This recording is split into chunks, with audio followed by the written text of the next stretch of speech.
My three-prong approach to intuitive eating and how to use the hunger scale. All right, I'm really excited to share these two techniques with you guys. And just so you know, I've got Rook under the table chewing on a toy. So if you hear some noises, it's not my stomach grumbling. It's been a really long day of seeing patients. My fiance is gone for some golfing because he's been amazing raising our little puppy Rook during COVID since he was working from home and I still had to go into work. So I decided to light some candles and share some really helpful techniques that have made such a big difference in my life, and I'm so excited to teach them to whoever out there needs to hear it to get to that next level of healing. So let's get started. I took notes so I can stay on task. The first approach is called the three-prong approach. And it's definitely, a pun intended, visualize a fork, and using this three-phase technique can finally allow you to eat in a way that you've always dreamt of. How Source designed you to be able to eat and just get on with your life. We will also talk about the hunger scale, which is really important if you believe in intuitive eating or have that friend that just kind of eats when they're hungry, stops when they're full. Sometimes they eat a lot more and they don't really worry about it. Sometimes they aren't super hungry, and then the next day maybe they have a really big breakfast and they just get on with their life. So the hunger scale is so helpful. Let's dive into the three-prong approach. Prong number one. This one I say no and go. It's structured, which allows for you to have less anxiety. A lot of people in recovery also have anxiety disorder, and if you can imagine every time you're going to eat food feeling like someone is strangling you or holding a gun to your head, that's the feeling of having an eating disorder. And you need to slowly progress back to that natural intuitive eating pattern.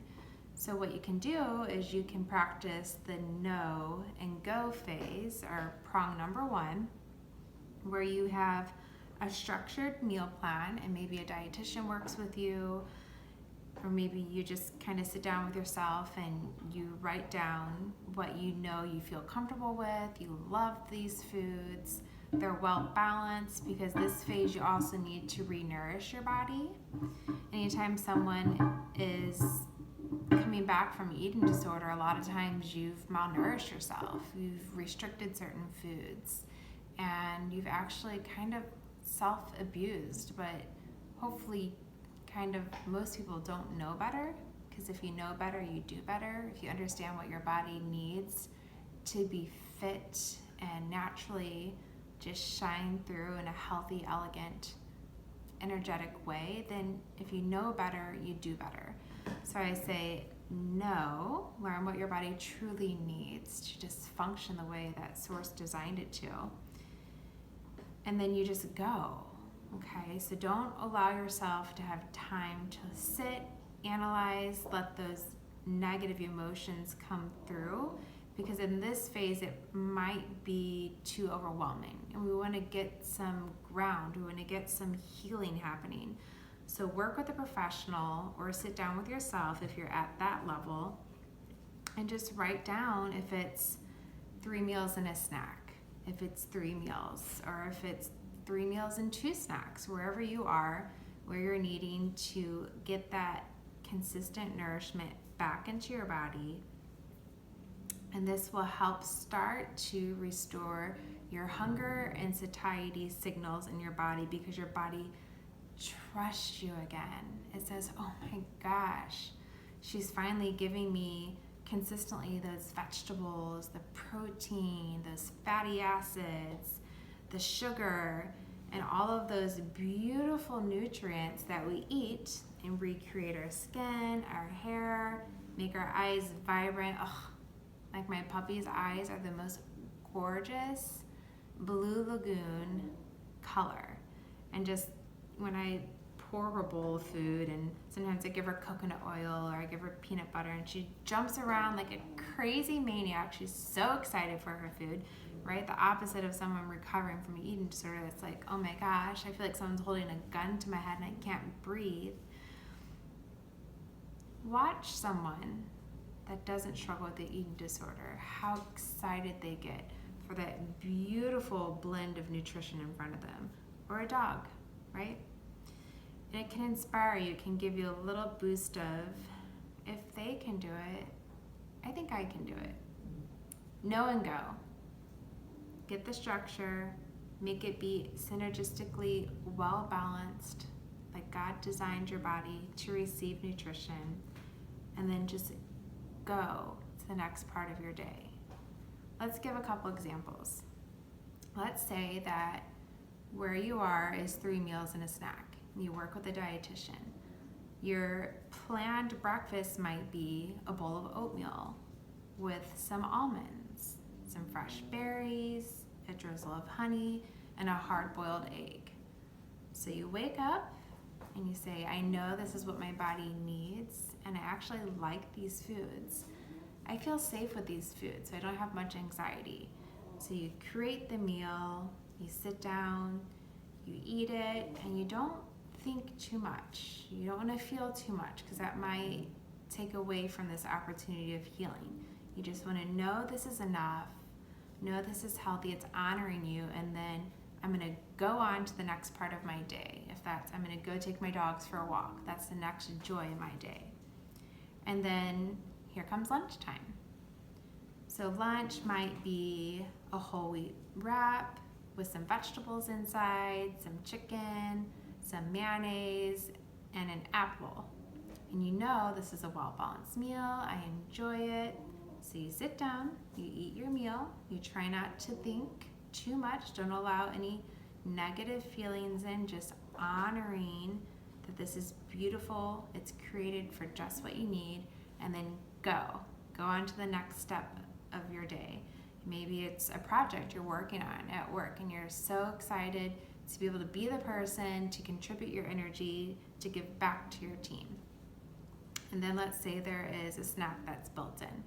It's a 3 p.m. snack, maybe around 3 to 4. You know that's your snack time. It's yogurt with a little bit of granola sprinkled on top and walnuts.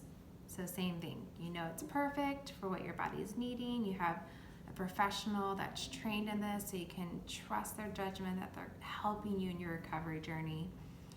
You eat it, and you know, and then you go. So you move on, it's time to get back home. You're with your family, you take your dog on a walk every evening, it's part of your routine. And then you transition back home. Let's say family usually has dinner around 6:30. So this could be a little bit tricky if you are planning meals with someone, but hopefully they're super supportive, and you might just need to say, I kind of need this structure for dinners just for a little bit, and then maybe I can move on to the next phase, which is more flexible. So let's just role play. Let's say it's dinner time, and you know you need a vegetable, a protein, and a starch, and then maybe something sweet like fruit or dessert, and we'll just use fruit for the example. So let's say you're cooking dinner with your significant other, and the protein is going to be chicken.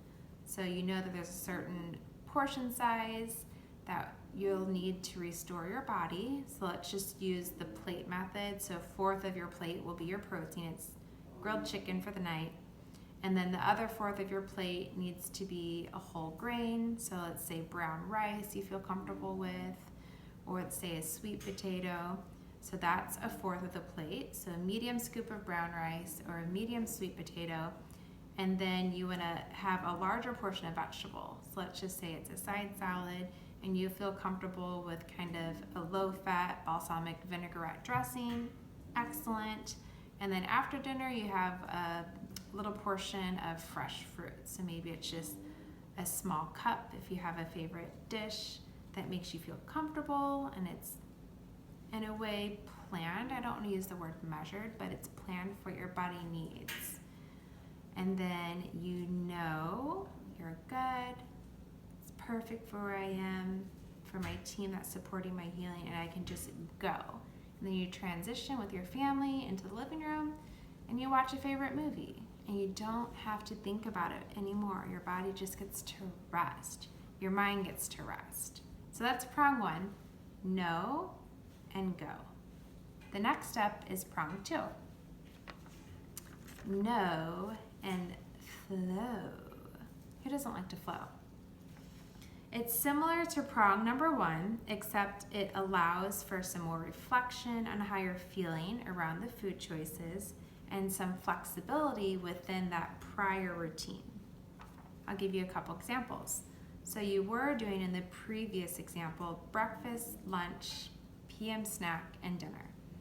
So let's say at breakfast, you just swap in, instead of the oatmeal, you try a favorite cereal from when you were a kid, like Lucky Charms. So you tell yourself, okay, I know that the oatmeal worked well. Well, Lucky Charms is similar, so I'm just gonna swap in the Lucky Charms twice a week. So let's say Tuesday and Thursday, I flow by adding in the kids' cereal. Fun, oh my gosh, who doesn't like Lucky Charms?